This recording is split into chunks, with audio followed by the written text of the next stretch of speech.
Hi welcome back to my channel. ఈరోజు కథ ప్రేమ నీరాజనం 59వ భాగాన్ని వినేద్దాం. రాఘవ్, వేణు, జాను ఇంకా రమ్యాలు కూడా అక్కడికక్కడికే స్పృహ కోల్పోతూ ఉంటారు. అంతా ఒక శూన్యంలా ఉంటుంది చుట్టూ. కంగారుగా కుటుంబ సభ్యుల దగ్గరికి వెళ్లేంతలో చప్పట్లతో ఒక వ్యక్తి తమ వైపే రావడం గమనిస్తారు రామ్ ఇంకా మహా. ఎదురుగా వంశీ ఇంకా రాజమాత అంజలిదేవి కుటుంబం నడుచుకుంటూ వస్తూ ఉంటారు నవ్వుకుంటూ వెళ్ళి పెళ్లి మండపంలో షాక్ అయి నిలబడి ఉన్న రామ్ మహాల పక్కకు వెళ్ళి నవ్వుకుంటాడు. ఎలా ఉంది నా షాక్ అంటూ నవ్వుతూ ఉంటే కోపంతో కసిగా వంశీ మీదకి వెళ్తాడు రామ్. నువ్వు ఇదంతా ఏం చేస్తావు? కూల్ రామ్, కాసేపు నన్ను నా మహారాణిని కల్లారా చూడనివ్వు అంటూ మహా దగ్గరికి వెళ్ళి సున్నితమైన తన మోముని తాకాలని చూడబోతూ ఉండగా వంశీ చేతిని పట్టుకుని ఆపి పక్కకి నెడతాడు రామ్. ఈ రామ్ ఉండగా మహాని తాకే ధైర్యం ఎన్నటికీ నీకు రాలేదు. గట్టిగా పగలబడి నవ్వుతాడు రామ్ మాటకి వంశీ. కల్లెర చేసి చూస్తారు రామ్ మహాలు. ఫస్ట్ వీళ్ళందరినీ ఏం చేశావు చెప్పు అంటూ వంశీ కాలర్ పట్టుకుంటాడు రామ్. అరెరే, నువ్వు ఇలా కాలర్ పట్టుకుంటే నీకెలా తెలుస్తుంది ఇక్కడ అసలు ఏం జరిగిందని?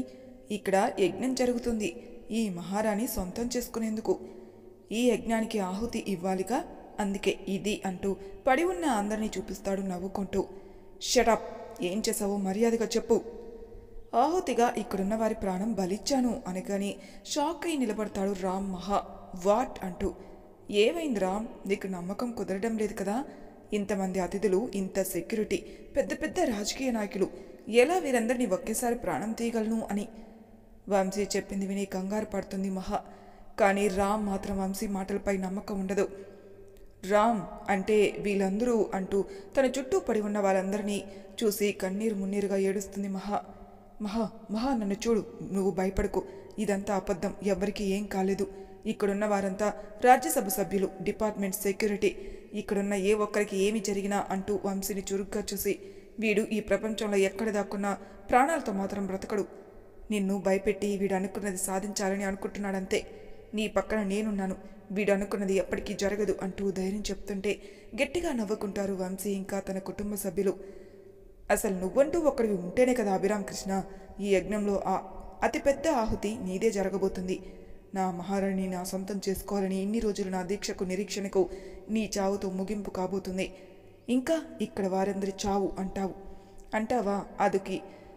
అందుకు నేను చేయవలసింది నేను చేశాను, ఎలా అనుకుంటున్నావా అంటూ నవ్వుతూ రామ్ని చూస్తుంటే భయంతో రామ్ని పట్టుకుని ఉంటుంది మహా. రామ్ కళ్ళలో నిప్పులు కుమ్మరిస్తూ నిలబడతాడు. నవ్వుతూ కుడివైపు తల తిప్పి చూడు అంటూ రామ్ని అంటాడు. రామ్కి ఎదురుగా కన్నింగా నవ్వుకుంటూ వస్తాడు రాజీవ్. కళ్ళు రెండింతలు చేసి రాజీవ్ని చూసి షాక్ అవుతాడు రామ్తో పాటు మహా కూడా. నువ్వు నమ్మి నీ రాజభవనానికి తీసుకొని వచ్చిన నా మనిషి ఈ రాజీవ్ ఎలా ఇదంతా చేశాడనుకుంటున్నావు కదా? బీహార్ నుండి తీసుకొచ్చిన వంటవాళ్లే అంటూ నవ్వుతాడు. ఇక్కడికొచ్చిన ప్రతి ఒక్కరూ తిన్న స్వీట్లలో, కూల్ డ్రింక్స్లో విషం కలిపాము అంటూ నవ్వుతూ తన ప్లాన్ని చెప్తూ ఉంటాడు వంశీ. నువ్వు ఇంత తేలిగ్గా రాజీవ్ని నమ్మి వాణ్ణి రాజభవనానికి తీసుకొని వచ్చావు. ఇంకా ఎంత కష్టం అవుతుందో అని అనుకుంటూ ఉన్నాం, కానీ ఎక్కువ ప్రాబ్లం ఏమీ రాలేదు కానీ అని చెప్తూ ఉంటాడు తన ప్లాన్ని. ఇంకా ఏమన్నావు? ఇంతమందిని చంపి నేను తప్పించుకోలేననే కదా? చాలా తేలిగ్గా తప్పించుకుంటాను, ఒక చిన్న బ్లాస్ట్ మొత్తం భూమ్ అంటూ రామ్ని చూసి ఆపుతాడు వంశీ. రాజీవ్ వైపు చూస్తాడు వంశీ. రాజీవ్ సిద్ధంగా టైం సెట్ చేసిన బాంబ్ చూపిస్తాడు. కళ్ళు పెద్దవి చేసి కంగారుగా చూస్తుంది మహా. రామ్ అంటూ రామ్ని పట్టుకుంటుంది. ఇంకా ఏమన్నావు? రామ్ ఉండగా మహాని తాకే ధైర్యం నేను చేయలేననా అంటూ. ఈ రామ్ ఉండగా నా మహారాణి నేను తాకడం కూడా తాకలేను, మరి ఏం చేద్దాం అంటూ ఆలోచిస్తున్నట్టు అంజలిదేవి వైపు చూస్తాడు. అంజలిదేవి చిన్నగా నవ్వుతుంది కన్నింగా. నువ్వే చెప్పు మహా, మన మధ్య రామ్ లేకుండా ఉండాలంటే ఏం చేద్దాం అంటాడు భయంగా చూస్తుంది మహా. ఒక పని చేద్దాం, రామ్ని ఈ ప్రపంచం నుండే దూరం చేస్తే అదే చేయాలి, అప్పుడే ఈ మహా నా మహారాణి అవుతుంది అంటూ వంశీ ఆ మాట అనేలోపే వంశీ చెంప పగలు కొడుతుంది మహా కన్నీటితో. తలెత్తి చూస్తాడు వంశీ మహాని ప్రేమగా.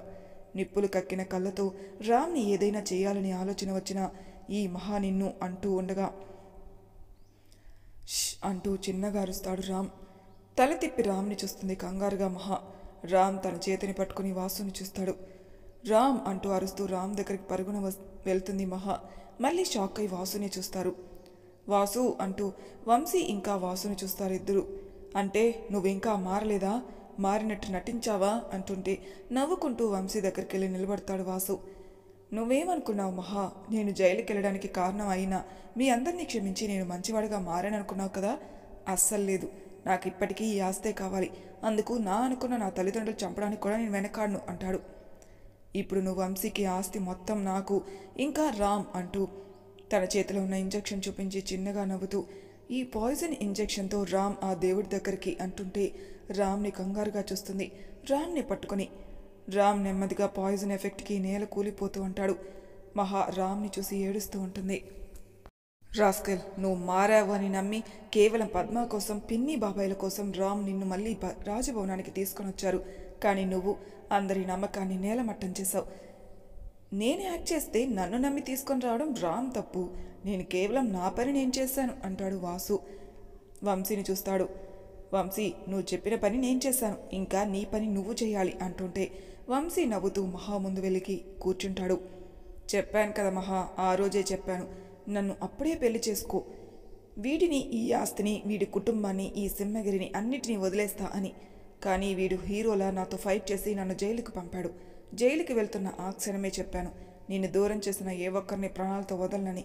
జైలు నుండి వస్తానున్నాను, చూసావా వచ్చాను, నా మాట నిలబెట్టుకున్నాను, అన్నంత పని చేశాను అంటుంటే వంశీ చెప్పింది విని అప్పుడు వంశీ చెప్పిందే గుర్తు చేసుకుంటుంది మహా. ఆ రోజే మన పెళ్లి జరుగుంటే ఇదంతా జరిగేదే కాదు కదా. నిజం, ఇప్పుడు చూడు, నీ వలన, కేవలం నీ వలనే ఇక్కడ ఇంతమంది ప్రాణాలు గాలిలో కలిసిపోయాయి. ఇప్పుడు వీడి ప్రాణం కూడా. ఇంకా నీ రామ్ ప్రాణాలతో ఉండడం మహా. నువ్వు ఎంత ఏడ్చినా ప్రయోజనం లేదు అంటుంటే వంశీ ముందు చేతులు జోడిస్తుంది మహా. వంశీ, రామ్ని కాపాడు, నువ్వు ఏం చెప్తే అది అంటూ ఉండగా మహా అంటూ కోపంగా అరుస్తాడు రామ్ కల్లెర చేసి. మహా, ఏమైంది నీకు? నీలో వీడంటే ఉన్న భయాన్ని వదులు. ఒకప్పటి మహా వీడిని ఎదిరించి వీడికి ఎదురెళ్ళి మహావి నువ్వు అంటూ ఉంటే అవును అంటాడు వంశీ. ఏమైంది మహా నీకు? నువ్వు ఇలా నా ముందు, ఇదంతా నాకేం నచ్చలేదు. ఒకప్పుడు నన్ను చెంప పగలు కొట్టి నా కళ్ళల్లోకి కళ్ళు పెట్టి నాకు ఎదురెళ్ళిన నా మహా ఈరోజు వీడి కోసం నా ముందు బ్రతిమలాడడం నాకు అస్సలు నచ్చలేదు. అందుకే ఇంకా వీడి గురించి నువ్వు దిగజారడం నేను చూస్తూ ఉండలేను. ఇప్పుడే వీడి కళ్ళ ముందే నీ మెడలో తాళి కడతాను. నేను ఇక్కడికి దూరంగా వీడు గుర్తే రాలేని ప్లేస్కి తీసుకుని వెళ్ళిపోతాను అంటూ మహా చేతిని పట్టుకుని లేపుతాడు బలవంతంగా వంశీ. రామ్ ఉద్వేగంతో పైకి లేవాలని చూస్తాడు, కానీ పాయిజన్ ఎఫెక్ట్కి పైకి లేవలేకపోతాడు. వంశీ, మహాని వదులు, నీ పగ కేవలం నాపైనే అంటుంటే చురుగ్గా చూస్తాడు వంశీ. నాకు నీపై ఉన్నది కేవలం పగ మాత్రమే, కానీ మహా నా ప్రాణం. నా ప్రాణాన్ని నీతో ఉంచుకుని నాకు ఊపిరి లేకుండా చేశావు. అందుకే తిరిగి నాతో తీసుకుని వెళ్తున్నాను అంటూ మహాని బలవంతంగా పెళ్లి మండపం తీసుకుని వెళ్తాడు. వాసు మహాని గట్టిగా పట్టుకుంటాడు. మహా వంశీని ఇంకా వాసుని వదిలించుకునే ప్రయత్నం చేస్తుందే కానీ తన శక్తి ఇద్దరి ముందు ఓడిపోతూనే ఉంది. మహా అంటూ గట్టిగా పిలుస్తాడు రామ్. మహా, ఇప్పుడు ఏం చేసినా కేవలం నువ్వే చేయగలవు, భయాన్ని వదిలిపెట్టు అంటూ నెమ్మదిగా కళ్ళు మూస్తాడు రామ్ని అలా చూసి ఒక్కసారిగా మహాలో మహాకాళి శక్తి ఆవరించుకుందా అన్నట్టు రామ్ అంటూ అరుస్తూ వాసుని గట్టిగా పక్కకి నెడుతుంది. తన ఎదురుగా వచ్చిన వంశీని కల్లెర చేసి అక్కడే బగబగా మండుతున్న హోమగుండం వైపు చూసి అక్కడే ఆగమంటుంది వంశీని. ఒక్క అడుగు నువ్వు నా ముందుకు వేసినా ఇప్పుడే ఈ హోమగుండంలో అగ్నికి ఈ సీతా మహాలక్ష్మి భగ్నం అవుతుంది అంటుంటే వంశీ మహాని లెక్క చేయకుండా ఇంకా ముందుకు వస్తూనే ఉంటాడు. వంశీ, అక్కడే ఆగు అంటూ హోమంలో కాలుతున్న కర్రను తీసి వంశీ ఎదుట నిలబడింది. వంశీ దగ్గరకు పరుగున రావాలని ప్రయత్నిస్తాడు రాజీవ్ ఇంకా వంశీ తండ్రి. అక్కడే ఆగండి అంటూ వంశీ వైపు నిప్పుని పట్టుకుని నిలబడుతుంది. ఒక్కడుగు ఎవ్వరు వేసినా వంశీ కృష్ణ చావు తప్పదు అంటుంటే అందరూ అక్కడే నిలబడిపోతారు. వంశీ వైపు నిప్పుని తీసుకుని వెళ్తూ, ఏం భయపడుతున్నావే? నిప్పుని చూసి చావు భయం వేస్తుందా? ఇప్పుడు రా నా దగ్గరికి, నీకు నేనే కదా ప్రాణం. నా ప్రాణానికి ఎదురెళ్ళి నా పైన నీ హక్కుని తీసుకో, రా ముందుకి అంటూ వంశీ దగ్గరికి వెళ్తూ ఉంటుంది. వంశీ ప్రాణభయంతో ఒక్కో అడుగు వెనక్కి వేస్తూ ఉంటాడు. వంశీ ప్రాణభయాన్ని చూసి వ్యంగ్యంగా నవ్వుతుంది. నేనే ప్రాణం, నేనే నీ ప్రేమ అంటూ ఏవేవో మాటలంటూ ఉన్నావు కదా, ఇప్పటి వరకు ఏమైంది నీ ప్రేమ? ఒక్క నిప్పు కట్టికతో నేలమట్టం అయిపోయిందా? ఇదేనా నీ నిజమైన ప్రేమ? అంతేనా? భయంతో ఇంకా అలానే చూస్తూ ఉండిపోతాడు.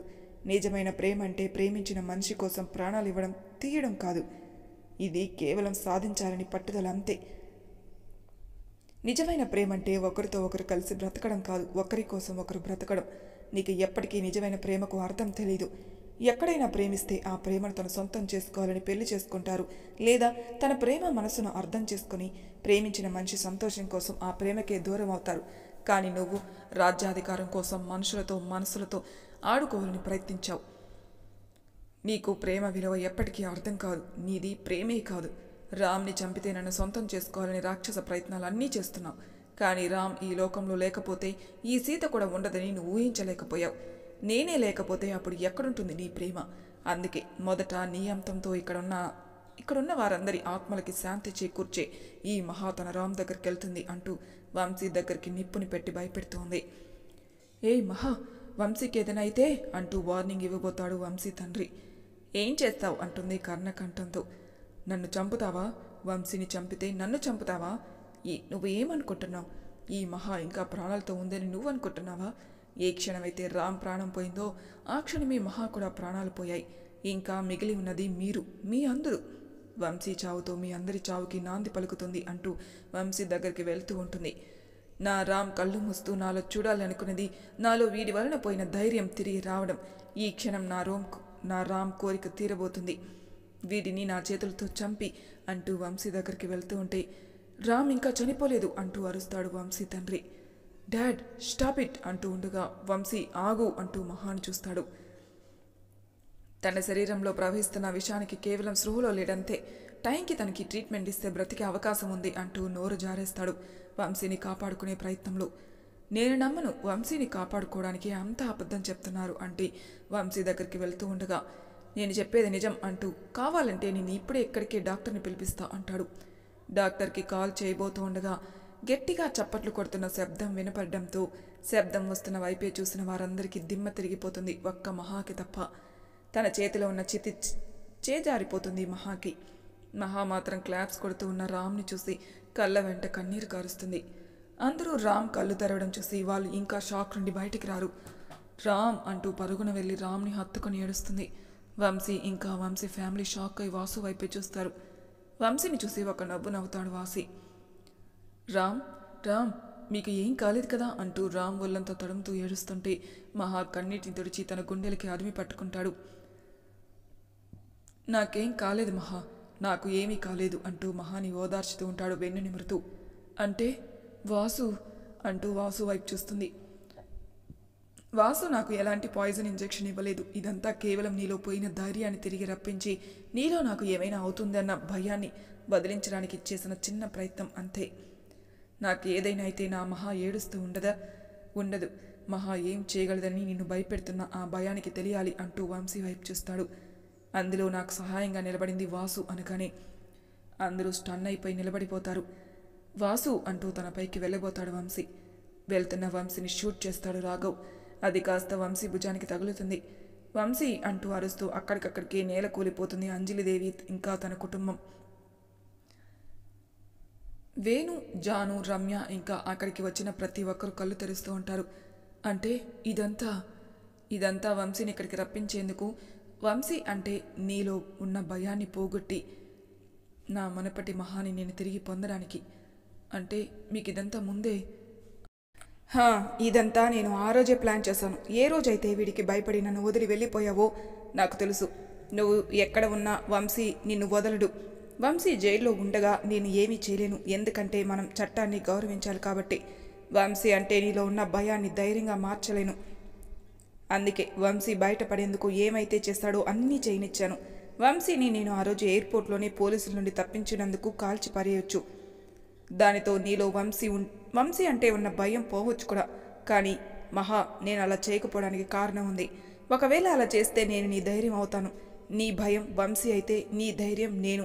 కానీ ఉండాల్సింది నేను పక్కనున్నాననే ధైర్యం కాదు. నేను నీతో లేకపోయినా నీలో ఉన్న ధైర్యం నిన్ను వంశీని ఎదిరించి, వంశీ అంటే నీలో ఉన్న భయాన్ని పోగొట్టేలా నిన్ను నువ్వు మలుచుకోవడం. అదే ముఖ్యంగా ఒక మహారాణికి ఉండాల్సిన ధైర్యం. మనం ఒకరికి ఒకరం బలం కాకూడదు, బలహీనత కూడా కాకూడదు. ఇవి రెండూ ఉంటే ఈరోజు ఈ వంశీలానే రేపు ఇంకొకడు వచ్చి నిన్ను భయపడతాడు. అందుకే నాకు ఈ రాజీవ్ గురించి తెలిసినా కూడా రాజభవనంలో ఉండనిచ్చాను అంటూ వంశీ ముందుకెళ్ళి నిలబడతాడు రామ్. నువ్వైతే చాలా ప్లానింగ్తోనే రాజీవ్ని నా ముందు నిలబెట్టావు వంశీ. కానీ నువ్వు చేసిన ఒకే ఒక్క తప్పు ఏంటో తెలుసా? రాజీవ్ తండ్రి గురించి ఇన్ఫర్మేషన్. రాజీవ్ ఊరి వారందరితో అబద్ధం చెప్పించగలిగాడు. కానీ తన ఇంటికి వెళ్ళినప్పుడు మాకు సహాయపడింది తన తండ్రి ఫోటోనే. రాఘవ్ తన గురించి తెలుసుకోవడానికి వెళ్ళినప్పుడు ఎందుకైనా మంచిదని ఆ ఫోటో క్లిక్ చేశాడు. ఆ ఫోటో చూసిన వెంటనే అర్థమైంది రాజీవ్ ఎవరు అని. రాజీవ్ రాజమాత అంజలిదేవి దగ్గర నమ్మకంగా పనిచేసిన అంజయ్య కొడుకు అని అనగానే షాక్ అయి చూస్తారు రాజీవ్ ఇంకా వంశీలో. ఏంటి, నాకెలా తెలిసింది అనుకుంటున్నావా? స్టోర్ రూమ్లో పడి ఉన్న పాత ఆల్బంలో ఈ రాజ కుటుంబానికి సంబంధించిన కొన్ని ఫోటోలు నేను చూశాను. అంజయ్య గుర్తుపట్టి రాజపురోహితుడు గారికి ఈ ఫోటో చూపించిన తర్వాత తెలిసింది అంజయ్య అంజలిదేవి నమ్మిన బొంటని. ఆ క్షణం నుండి రాజీవ్ ప్రతి చర్యపైన నిఘా ఉంచాను. వాడి కాల్ రికార్డ్స్ అన్నీ. తర్వాతే నా ప్లాన్ వర్కౌట్ చేశాను వాసు ద్వారా. మరి తర్వాయి భాగంలో ఏం జరుగుతుందో నెక్స్ట్ ఎపిసోడ్లో తెలుసుకుందాం. అంతవరకు నా ఛానల్ సబ్స్క్రైబ్ చేయని వాళ్ళు ప్లీజ్ సబ్స్క్రైబ్ చేసుకోండి. లైక్ చేసి షేర్ చేయండి. మీ అభిప్రాయాలు నాకు కామెంట్ రూపంలో తెలియజేయండి. Thank you for listening.